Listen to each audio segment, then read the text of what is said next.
خانم دکتر، مردها به چه زنی بی تفاوت میشن؟ اون که خودشو زنانگیشو فراموش کرده، توقع داره مرد بهش اهمیت بده، رسیدگی کنه. به چه زنی بی توجهی میکنن؟ اون که مرد این حس رو ازش میگیره که اگر به خودش میرسه به خاطر جلب توجه و تایید طلبی از مرده، نه به خاطر احترامی که برای خودش قائله و لذت بردن از خودش. از چه زنی فاصله میگیرن؟ اون که استقلال عاطفی نداره، تمام خوشی‌ها و احساساتش وابسته به مرد، کم کم مرد احساس خفگی میکنه، ترجیح میده فاصله بگیره. رو چه زنی حساب باز نمیکنن؟ زن بسیار حساس و زودرنج، اونایی که به اصطلاح اشکشون تو مشکشونه. از چه زنی دلزده میشن؟ اون که مدام گله‌مند، غر میزنه، انتقادگر و منفیگراست. ذات مردا اینه سمت آرامش جذب شن، نه تنش.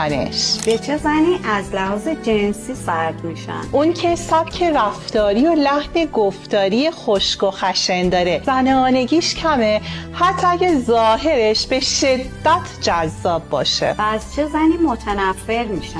زنان عصبی، پرخاشگر، بد اخلاق، به قول خودشون بددهن و بی‌ادب و نزاکت.